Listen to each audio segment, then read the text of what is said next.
king cobra yang gotro yang terbang-terbang itu juga bukan wataknya dia. Tapi kenapa dia seperti itu? Biasanya gitu, kenapa kok tiba-tiba gitu ya?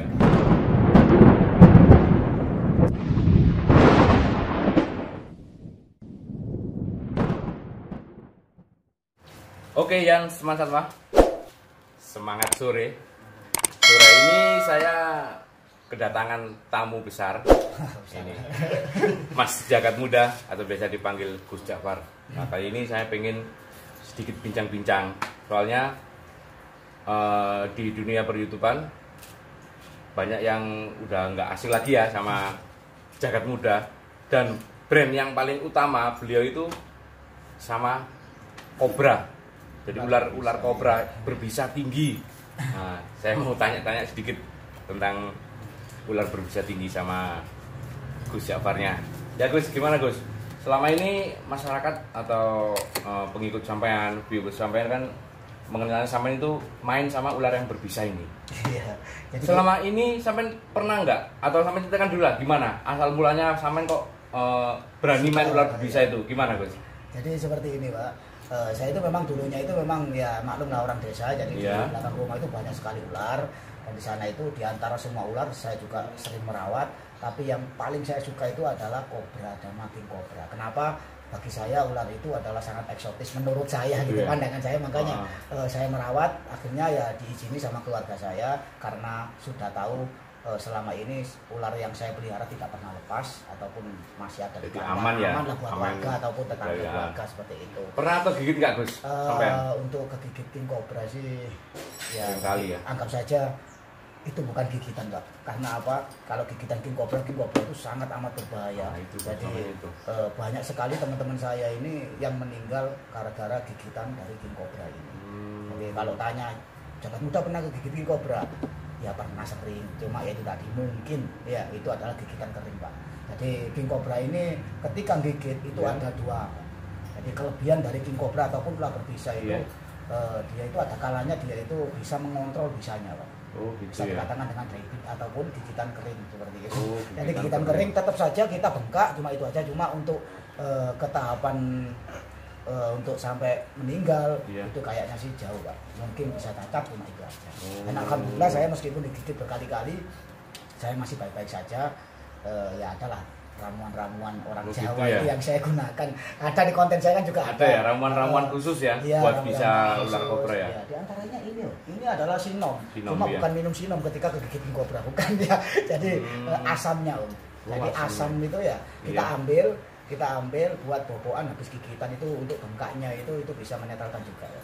Itu juga bagus ya. Jadi untuk pengalaman sedikit ya, alhamdulillah saya masih belum pernah masuk ke rumah sakit. Saya minta laku ya, semoga saja nggak ada apa-apa. Ya. Terus apa kira-kira sama punya pegangan Gus? Ini pasti nih banyak masyarakat. Oh itu jadi cekelan nih Gus, pasti jadi cekelan nih, gak mungkin, siapa tuh gak apa-apa. Iya banyak juga sih orang yang seperti itu. Kalau untuk pegangan sih pasti saya punya. Ya ada Gus ya, jadi nggak kosongan ya. Jadi kita nggak kosongan. Kenapa? Kenapa itu kayak Panji? Udahlah jangan mainan ini karena ini berbahaya gini-gini. Hanya orang-orang. Nah, maksudnya orang-orang ini memang orang-orang seperti ini itu dia itu tidak luput bukan dari pengenalan karakter ataupun juga yang orang bilang itu pegangan seperti itu ya. Tapi kalau saya sih pegangan itu hanya sekedar doa saja Pak. Jadi doa intinya itu saya minta doa keselamatan. Kalau sudah diberi itu diijabahi ya insya Allah ya jangankan king cobra ya, saya tidur di rel aja diperintah sama sepur nggak akan mati seperti itu ya itu jadi seperti itu ya. Tapi intinya sih apa ya, pengenalan karakter itu yang perlu itu ya, yang perlu itu.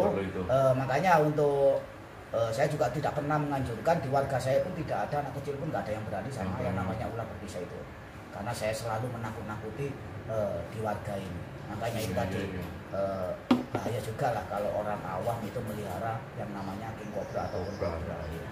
Karena di situ tidak ada kesalahan, satu kesalahan juga selesai seperti itu. Iya, makanya aku nggak berani bener Gus pelihara kobra itu. Kadang saya dari tetangga sebelah warga sekitar lah, kalau saya dikasih kobra tetap saya terima. Tapi ya gitu, tetap saya hibahkan, saya kasihkan pada teman-teman yang memang mainnya itu tadi. Itu tadi. Soalnya juga proses untuk menjadi orang mengenal tentang karakter king cobra itu juga nggak lama, kita nggak bisa ikut-ikutan. Jadi memang itu dari diri sendiri. Saya aja mengenal king cobra bukan karena siapapun, bukan karena Panji, bukan karena ini, bukan. Jadi saya itu sudah mulai kecil, SD kelas 3 itu sudah sekolah itu sudah sangu kobra, di tas ini udah sangu kobra. Oh gitu ya. Iya. Saya juga nggak tahu ilmu ini dari mana, saya juga entahlah melihat kobra ini kok kayaknya ular ini nggak gigit ya mas saya. Udah saya pegang dan nyatanya tidak gigit seperti itu. Dia nggak tahu juga ya. Ini sudah kode alam ini ya. Kode alam. Kode alam. Mantap. Seperti itu. Iya guys. Jadi king cobra ini saya udah lama banget om. Jadi untuk kobra itu saya itu sudah SD seukuran anak om seperti ini udah merawat kobra gitu. Kobra ya. Bukan karena apa? Bukan karena saya waktu itu padahal di tahun itu kayaknya masih belum ada reptilan ya. Saya aja kelahirannya tahun 84 ya Pak ya. Kayaknya sih waktu itu kan reptil masih belum. Kamu 84 tuh ya? 84. Aku 79. 79 dah. Loh. Padahal om ini juga gitu. Dia itu sangat sekali pecinta hewan tapi dia tidak mengenal tentang king cobra. Bukan nggak mau mengenal dia. Daripada nanti masuk ke dalam. Wah, iya, masuk ke dalam dan di situ bahaya juga karena bukan faknya ya. Makanya betul. Akhirnya om ini memelihara semua peliharaan yang aman-aman saja seperti iguana, ya yang nggak berbisa ular piton ataupun dan yang lain seperti itu. Nah, sekarang satu lagi Gus ya. Iya. Sampai dulu sebelumnya juga main free handle juga. Iya. Nah, pada waktu saya main free handle itu pernah nggak ada penonton atau siapa saja yang apa istilahnya itu mengganggu kobra tersebut. Jadi kobra tersebut hilang kendali. Jadi paling nggak sempat membuat sampai kewalahan. Mengganggu itu dalam artian mengganggu dari segi apa om ya? Jadi mengganggu sampai main free handle ya. Iya. Terus nggak tahu itu jadi diganggu konsentrasinya ular tadi. Jadi mengganggu konsentrasi ular tadi. Maksudnya lewat mistis gitu. Lewat mistis. Iya. Jadi sampai sempat kewalahan. Biasanya iya. Anak ini karakternya gini kok tiba-tiba gini. Gitu jadi untuk pengalaman-pengalaman seperti itu pastilah om. Karena saya juga dulu itu kan sudah lama banget saya itu terjun ke dunia hiburan yaitu atraksi ular king cobra ataupun debus kan gitu lah. Yeah. Itu pastilah kita main-main seperti itu ada sebagian pihak atau oknum yang nggak suka akhirnya dia mempunyai kelebihan dia mengganggu dari jarak jauh seperti itu. Tapi itu kan saya sudah siapkan om. Karena apa? Saya naik panggung saya sudah siap untuk segala-galanya untuk mengantisipasi semuanya itu. Apa pernah kejadian seperti itu? Sering. Jadi bahkan saya itu juga dulu pernah itu ketika atraksi di suatu tempat itu king cobra itu mungkin ada ya mungkin di channelnya Jagat Muda itu ada king cobra yang gotro yang terbang-terbang itu juga bukan wataknya dia. Tapi kenapa dia seperti itu? Biasanya gitu, kenapa kok tiba-tiba gitu ya? Ada yang ganggu dari jauh. Tapi ya saya bisa mengendalikan hal seperti itu karena ini saya sudah terjun di suatu suatu bidang ya di situ saya melengkapi semuanya. Jadi mulai dari hal-hal mistis ataupun hal-hal ketika hal-hal yang tidak kita inginkan lah saya sudah siapkan semuanya seperti itu. Dipersiapkan sebelumnya jadi ternyata ya masih ya memang ada ya gangguan sirik gitu. Jangankan hal kita hiburan yang ditonton orang banyak. Kalau di Jawa ini jualan betting itu aja sudah main hal-hal seperti itu ya. Iya. Betul sekali ini aja dulu mainan jualan bakso teman-teman. Ya, banyak sekali cerita. Iya, jual bakso kan ya? Jualan bakso, juragan bakso. Sekarang masih jual? Sekarang enggak. Sekarang ganti. Nah, sekarang mainan sego goreng gitu Om ya. Ini aja dulu seperti itu. Jualan bakso berangkat sore jam 7 malam udah baksonya basi semuanya. Ya itu udah biasa seperti itu. Jadi kita yang di Jawa ini hal-hal yang seperti itu apalagi kalau saya ini kan taruhannya kan nyawa Om. Jadi ya harus safety lah dalam artian itu jauh sebelum kita ada perform mesti saya tanya-tanya dulu alamatnya mana, orang sana itu bagaimana seperti itu. Makanya saya juga biar bisa menyiapkan hal-hal yang tidak diinginkan seperti itu. Masih ada ya hal-hal kayak gitu ya. Tapi sekarang masih sering brandel? Untuk atraksi perform kebetulan ya apa ini karena corona ya jadi banyak sekali yang saya batalkan job-job itu. Jadi masih jalan ya job-job hiburan dari yang brandel. Oke ya sebenarnya dari sedikit saya bincang-bincang sama Mas Jagat Muda, Gus Ja'far. Seru banget sebenarnya, banyak sekali sebenarnya yang mau saya tanyakan. Tapi saya hilang kendali jadi lupa apa yang mau saya tanyakan. Tapi dulu masih ingat nggak chat itu Om?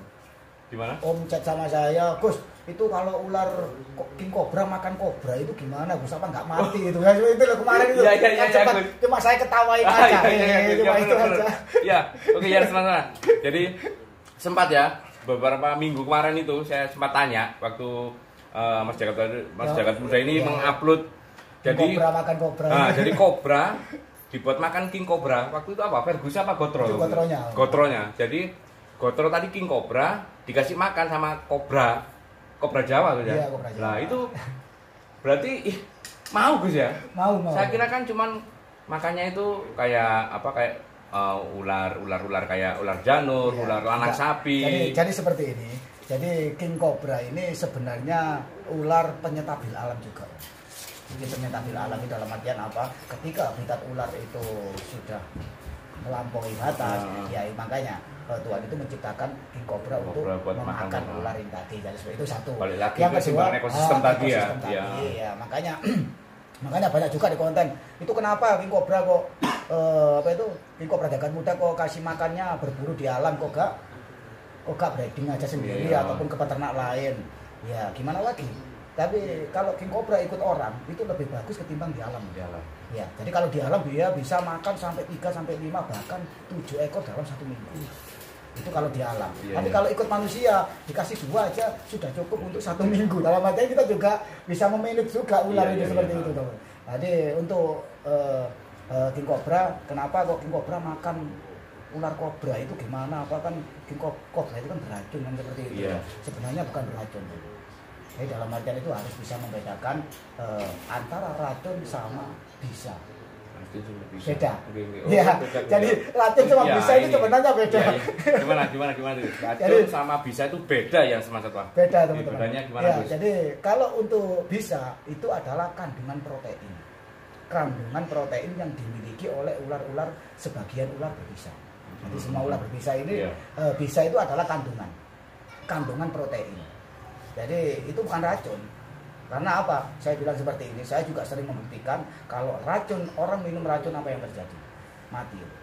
Nah, tapi kalau saya minum bisanya ular, apa saya mati? Tidak, karena bisa ini adalah bukan racun. Iya, itu adalah beda. Jadi kalau king cobra makan racun atau bisa dari kobra. Itu malah lebih sehat lagi. Karena proteinnya akan bertambah lagi. Gitu. King cobra pun juga sebenarnya bisa itu kan bukan untuk membunuh mangsa, bukan sebenarnya. Jadi bisa ini adalah untuk menghancurkan tulang-tulang yang keras untuk membantu pencernaan dari king cobra. Tadi ya. Iya betul. Beda dengan reti. Kalau reti kan dengan lilitan udah hancur kalau dimakan seperti itu. Nah, satu lagi Gus ya. Ini satu lagi pertanyaan saya terakhir. Itu benar apa enggak? Kadang saya dengar dan saya juga pernah sih ya. Itu minum darahnya kobra. Itu sebenarnya fungsinya itu buat apa sih? Ada yang bilang buat jamu kuat, ada nanti seumpama digigit ular itu kuat gitu loh. Dan sebenarnya itu ada fungsinya apa enggak? Minum darahnya kobra tadi, darahnya ular kobra tadi. Kalau menurut saya sih itu hanya sekedar mitos saja, Mitos ya. Jadi karena orang itu mindsetnya sudah, saya setelah minum darah kobra sama empedu kobra dikasih keratindeng diminum, akhirnya tubuh saya menjadi enakan. Ya mesti aja lebih enakan karena dia di situ ada keratindengnya ya. Mungkin keratindengnya itu yang kalau enak. Iya.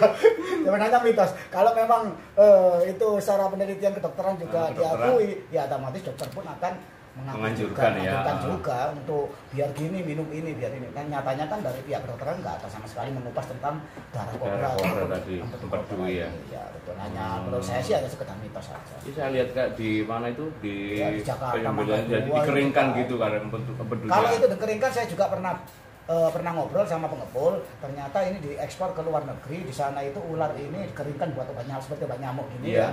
Itu ternyata di sana itu buat penyedap masakan.